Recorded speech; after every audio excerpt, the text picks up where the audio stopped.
Hello, everyone. Can you hear me? Yep. Yeah, good morning, everybody. How are you? I am fantastic. A little tired, but it's a beautiful day. Speaking of that, I hope you are okay after the big storm earlier this week. Yeah, we lucked out this week. The storm last week was pretty harrowing over out in here in the New York City area. But we're covering day by day. We're getting a little bit better, and I think that that's all you can really hope for is that when these types of natural disasters, that your area can kind of bounce back quick. Yeah, well, I saw some pictures of New York City subways with basically like water like pouring out of the subway itself. Uh, that can't be easy on a city to have to go through. And No, we we definitely need to work on our infrastructure, just like we got to work on our infrastructure in the cloud. You know what I mean? Like sometimes your infrastructure gets a little leaky, and the only way that you can really have it improved is by having like an investment, and not just by whoever's managing the infrastructure itself, but from the top down. And so I think that's kind of a great parallel. Without having, in DevOps, what we always say is that having a top down approach to change is extremely important. And yeah. so I think that that's one of those things you got to look at. It's all kind of cyclical, how we do things with technology, how we do things in the real world and real infrastructure. It's all not that different. Well, my experience with that, and I had a customer that we talked to them about disaster recovery and being redundant and planning for disasters, and they were telling us that they didn't have the budget for that. It was just too. They're covered. They used to tell us that we're covered. Don't worry about it. We're covered. Until one day they had a flood like that, and bad design on their part. In Actually, it was a customer in Quebec City itself, which is basically built on a rock. So they dig a hole into the rock to put the foundation in the building. They put their data center in the basement. Mm. So what happens when there's a flood?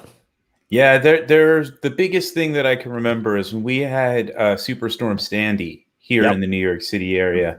I was working in tech, and one of the big things I recall the most is a lot of the big New York City tech companies, think sites like Gawker, BuzzFeed, Yep. you name it. They were all in this one particular data center over on Water Street, which is right next to the seawall in Yeah. Lower Manhattan, and their generators were in the basement, and their generator got flooded, their power went out, and that was that. And so it taught a lot of people. So even like our public housing, we ended up having a lot of buildings that had basement flooding, which is where the generators are. So standards have been changed in the last few years to help improve reliability. And I think that kind of leads us into one of our really cool stories for today Yeah. about improving reliability.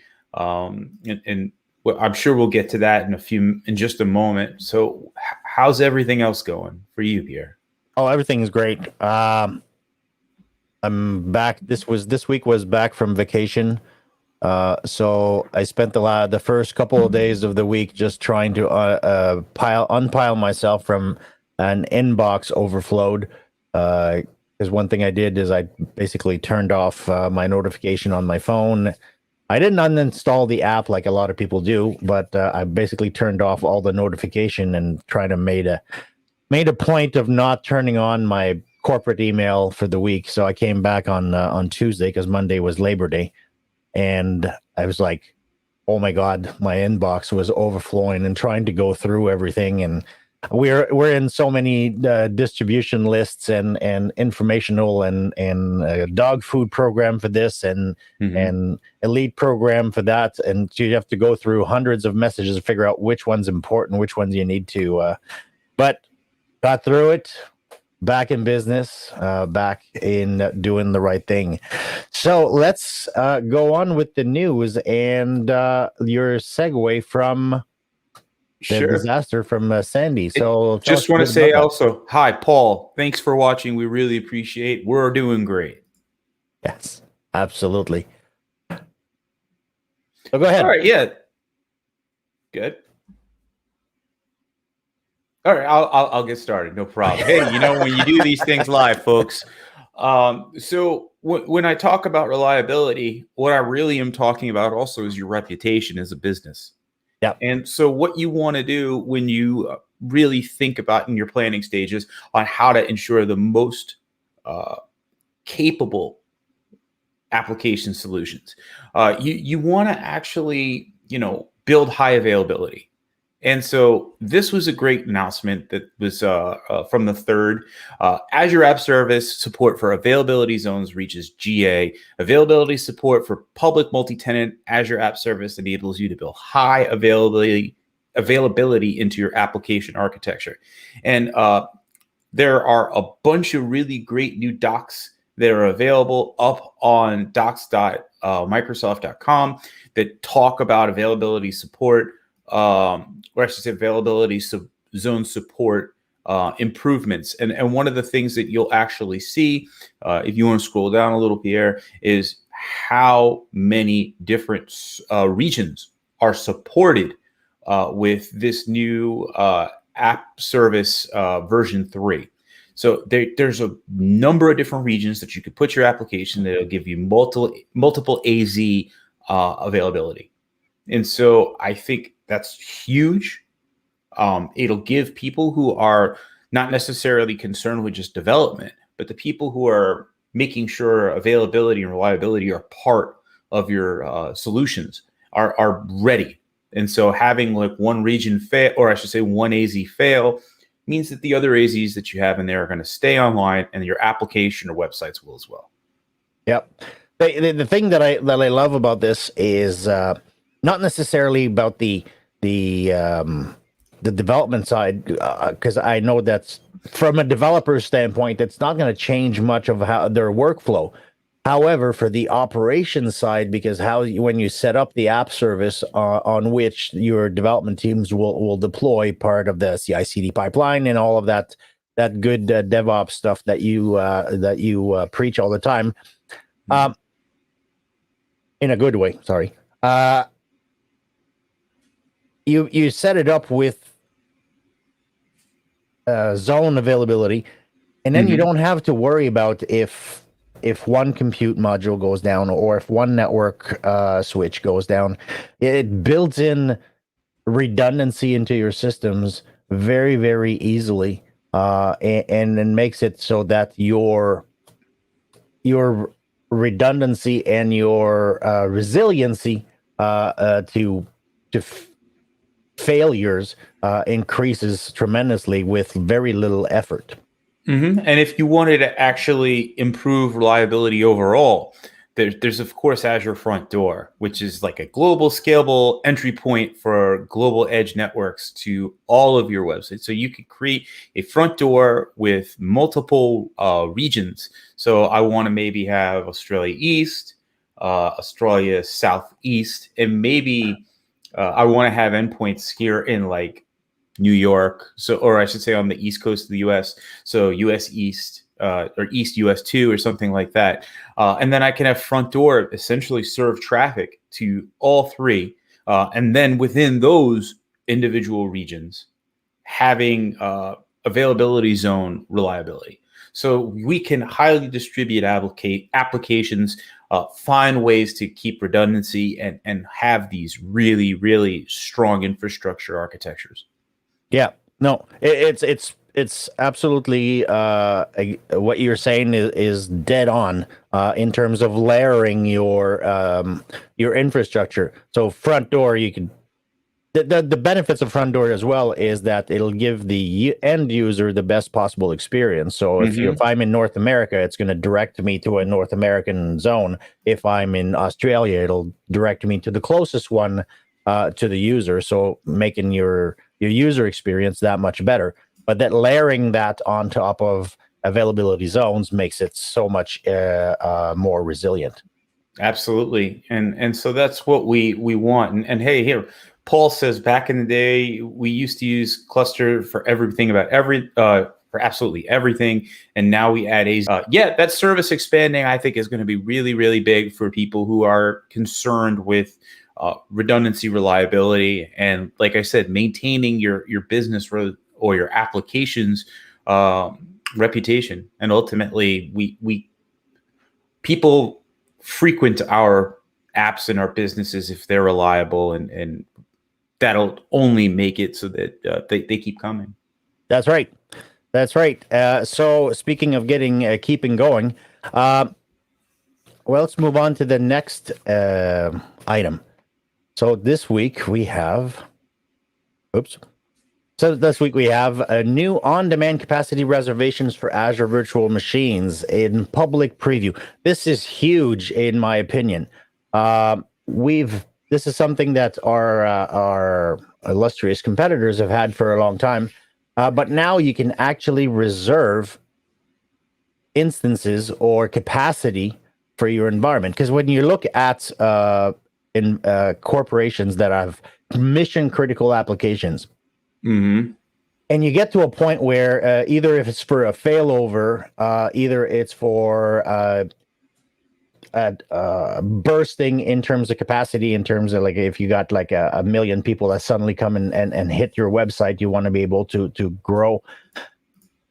If you're in a region that has some constraint, and we've known some of those constraints over the pandemic, where at some point there were basically the market was growing faster than our data centers, but now you can actually reserve that capacity instead of deploying that capacity and having it either turned off or idle. Sure. I want to show everybody really quick the big differences. And so here's the on-demand capacity and reserved virtual machine instances. The big differences: on-demand capacity, virtual machines. The term, I think, is huge. No commitment required. Yep. Capacity is reserved and backed by SLAs. There's no discounts here. It's pay as you go. But still, I think the benefits, when you consider the fact that it's burstable, it's general purpose, you can also really concern yourself with disaster recovery. So if you've got a DR situation that you need to always have capacity available for, yep, that you can go ahead and have on demand as you need it. And then also the special events. So let's say, you're planning a huge promotion, you're expecting a huge influx of traffic, and that requires, say, maybe 15, 20 more VMs. Well, there's an app for that, inside of, and we can handle we can handle these this expansion by giving you this on-demand capacity. So I think this is really great for people who, same as we just talked about before. Reliability, redundancy, and the ability to have a reputation that's maintained because people are able to get to what you're providing to them. Yep. And we still know that this is more for the IaaS type deployment, so it's not so much like the app service that we were talking about earlier. But that's still a huge portion of our customers that are leveraging IaaS to deploy those types of systems. So great.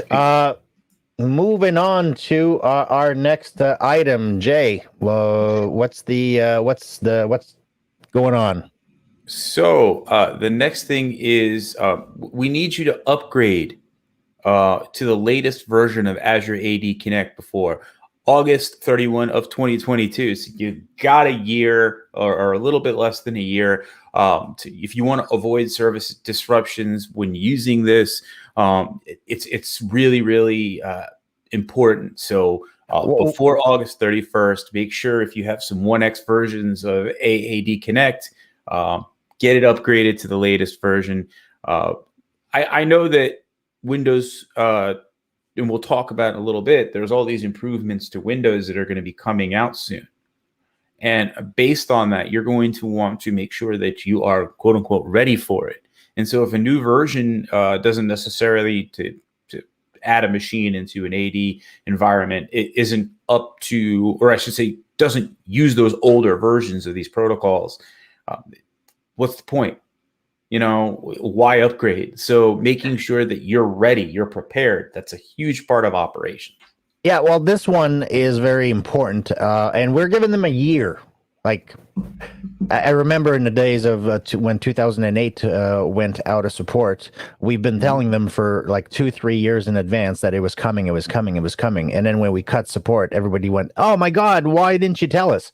So that's what we're doing again. We're telling you to update your AzConnect. And the reason that we're doing that ahead of time is because the AzConnect has components in it that are from SQL Server 2012. Mm-hmm.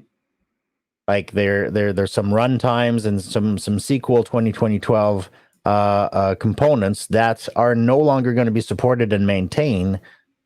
So that everything that's like a 1.x version of AzConnect needs to be upgraded so that you have the upgraded or the supported portion of SQLs that are built into that product product. Blech. It's one of the reasons I actually like Azure SQL so much. Is that as these kind of changes happen, you don't need to be as concerned. If you're maintaining your own SQL servers locally, or I should say in a IaaS situation, there's a lot of this type of overhead that you need to concern yourself. The other thing I love about Azure SQL is the versionless aspect to it. And so that, we maintain a non-version, but with just a feature-driven version of SQL. And I think reducing how much overhead you have, especially with managing your AD. I think thinking in this way, I love services over VMs. While VMs have their place, I still prefer services. And I think that that also gives you an opportunity if you have old SQL servers that are using this Connect, considering moving them into a platform as a service or a database as a service as opposed to infrastructure as a service. Yeah, well, infrastructure versus and IaaS versus PaaS. I completely agree with you. I prefer a PaaS service because then I don't have to worry about the patching. I don't have to worry about the underlying OS. I don't have to worry about anything like that. I just have to set it up, maintain it, make sure that the backups are taken, make sure that the security is set, that the data is secure and protected, and that the users have the access they want. But I don't have to worry about all the nuts and bolts that are underneath it. But for a lot of our customers that are supporting legacy systems, and I use the term legacy very, very lightly because it doesn't have to be like software that's 10, 15 years old. It might be something that was built a little while ago, but it's supporting or it's built on an IaaS platform. And we all know how long sometimes that the development, especially in the corporate world, development of a new corporate tool can take. So if it's on IaaS, then run it on IaaS, and you have the choice and you have the capacity to do both. But if you can go to PaaS, especially with some of the enhancement, and we talked about that last week with private endpoints for PaaS services. It does make more sense to slowly start embracing those cloud native technologies. Yeah, and there's also ways to kind of still have some of that underlying control you have, but still be in more of a PaaS situation, like with, say, Azure SQL managed instance. You know what I mean? Like, I think that that's a good kind of in between of having some sort of management that's handled by the provider, but still giving you the ability, like if you have certain types of like stored procedures and things like that, you still can manage those pretty easily. Yeah, but there are some requirements that you have to look at your application and what you're using, because some stuff doesn't actually work exactly the same in PaaS versus IaaS, especially for something like SQL. But there is a definite benefits. But you have to know your application and you have to plan properly. Okay. All right. Next item is, let me switch here. Windows Server is 2022 is now generally available, and this came last week. Okay. But for some reason, we didn't make our cutoff for our show last week, but we are talking about it this week. So Windows 2022 is generally available, and there is a Windows Server Summit that is coming up very shortly. I believe it's on the 16th. So go register if you have not registered already. Where you can actually do a deep dive on all of the capabilities. Yeah, September 16th. Capabilities of Windows 2022 with all of the added features, added functionality for new hybrid type of workloads, better security, and what's the other thing? I'm having a brain fart here. New support for stuff like Kubernetes on Windows Server. Mm-hmm. And so that leads you into the other big announcement that came. I believe Windows 2022 is now Windows Server 2022 is now GA. Yep. All right. Well, really cool. Like I said, there's a ton of new features like advanced multi-layered security, hybrid capabilities with Azure, which I think is huge. A flexible application platform that you could take advantage of scalability, like support for up to 48 terabytes of memory, which, geez, and 2048 logical cores running on 64 physical sockets. So if you need very, very high-end compute, Windows 2022 or Windows Server 2022 is definitely going to be useful for you.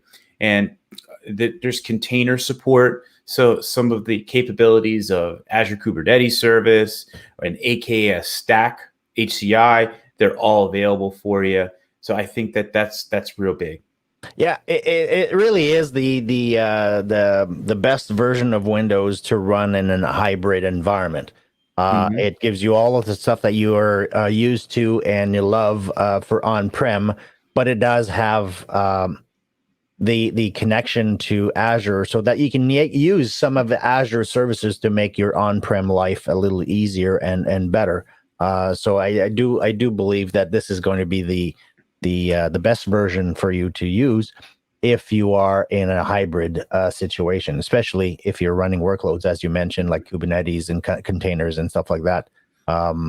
It's a great way of simplifying your life by having one OS in all of your environment.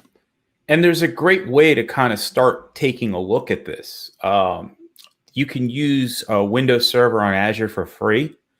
So if you go, and I'll share this website over here with y'all in the chat for the evaluate service. Evaluate. So I think if you want to check this particular service out, let me bring it up here. Yep, there we go. You can evaluate Windows Server 2022 using either Azure. You can create a Windows Server VM. You can download the ISO. You can download the VHD. I think that gives you just all these different options where you don't have to make a huge commitment right away. You can just give it that quick look and see if it's right for you. And hopefully it is. You've also got a version that I think is huge, the server core version. And the server core version gives you a headless deployment. We all don't need to interface with a GUI sometimes. Sometimes we just want to run some PowerShell commands. Well, you can, because the way it's built now with the Windows admin console, if you deploy all of your servers with core, so no GUIs on all of them, but you have the GUI installed on your Windows 10 or Windows 11 machine, or maybe a jump box where you've got all of your management applications. So if you want the GUI, you can do it remotely. And if you want the command line, then it's there as well. So you really get the best of both worlds without having to lock down some processes and memory utilization for a GUI that's not being used on a server. And so you can try Windows Server on Azure if you'd like to. I think it's a really great way to kind of get those evaluations. Here is a link to it in case you need it. I think, sorry about that. No worries. You can use Windows Server on Azure, not in Azure. Pardon me, I typed that too fast. You can get that evaluation. Azure, Microsoft.com, campaigns, Windows Server. Take a look right away. You can go ahead and discover the trusted cloud for Windows Server on Azure. Absolutely. Well, we're almost out of time, so we've got 2 more segments to our show. And the first one was a suggestion from you, so I'm going to let you drive that one. And I actually went through it last night, and I'm really appreciate it. I really did. So take us there. Sure. So one of the big things that we want to be able to do, and if you want to just bring up the module, great. Microsoft Learn is an amazing place to start getting education for different subjects. And a lot of it is, driven by Microsoft technologies, whether it's working on Windows or learning containers or managing and securing Azure. But this particular learning path, I think, is very, very special because it leads people to being able to do a little bit more with their career. So now they're not just skilling up the ideas of the technology, but this learning path, which is start in tech as an intern, really gives you a kind of a guide on how you as the beginner or you maybe the career transitioner that works as an intern somewhere. So there are great modules on how to get noticed. So networking, not even computer networking, but human networking, resume building, a module with 9 units about successful interviewing. And then there's this idea about how to go from that intern to a full-time position. So how do you negotiate that? How do you, find out if this is the right job for you long term? Maybe you just want to take that experience and continue on your path somewhere. Regardless, having a roadmap, I think, makes us feel a little bit more comfortable when we're taking these journeys. And so what we're doing was we're trying to enable everyone. I think that goes to our company's mission statement. What is it? To enable everyone. To empower. And that's, I guess, another big part of it is you're empowering people. You're telling them you can take control of how your career looks by using tools that people who have had this, journey find to be really useful. Well, it's really useful. It's targeted for people that are just coming into the industry. I'm like, okay, I'll give them that. However, having gone through it last night, there are some stuff that's, especially in the interview part, because none of us are. Well, some of us are not really great at interviewing because you get the anxiety going, you get the fear, and you start doubting yourself because nobody likes to be in that situation. Some actually people thrive on it, other people kind of like shy away from it. But it had some good tips and some good things to keep top of mind when you're going through an interview. I haven't had to write a resume in 18 years. Hopefully I won't have to again, but also had some good tips on that. Yeah. Useful, extremely useful content, huge subject, very, very helpful. And I think that, people are going to thrive. They're going to thrive because like I was about to say, at Microsoft, our mission is to empower every person and every organization on the planet to achieve more. And things like this are going to help you achieve more. Yep. All right. So our community and other shows coming up, you have a weekly show, don't you? Yep. Azure Fun Bites, Learn TV. Every week from 11 a.m. Pacific, 2 p.m. Eastern, you can check out all these different versions or different updates that we have on the blog post. You can go to aka.ms/learntv, or you can go to dev.to/jaydestro, JAYDESTRO, same as my Twitter handle. And you can see I've got all the archives of just all 56 shows. This past week, we did a great show with Christos Matskas. We talked about identity services and managed identities and secretless application development. I thought it was really interesting. Great. And later today, we have testing in production with Jared Shockley, J-Shock, and myself, Steve, the audio guy, as he calls himself, which is, I think, right now, he's in New York, but he's driving back to the West Coast in his new RV. I think he just picked up an RV in the New York City area, and he's taking the scenic route back to the West Coast, and I think he's going to be broadcasting from the RV, so I'm not quite sure about that. Quick note about testing and production later today. We are on YouTube only today, and that's something that I know that the protest for hate raids that has happened in Twitch was a couple weeks ago. But this is our first episode since, so Jared and I decided we're going to skip Twitch today, and we're going to be strictly on YouTube for today's episode. I know that's, you want to keep everything in a good environment for people. So, that's a big part of it. There's no place for hate anywhere. Absolutely. I can't disagree with that statement. That's very, very true. All right. Well, we are a little out of time, but no worries. So thank you very much, Jay, for joining us again this week for another episode of AZ Update. As you mentioned, you can find all of the information on aka.ms/AzUpdate. All of the links and information that we talked about today are going to be there in that article. Again, Jay, thank you very much for joining us. My pleasure. Thanks for having me again. All right. And for all of you watching us, thank you for joining us. Thank you for participating in the chat, and we will see you next week.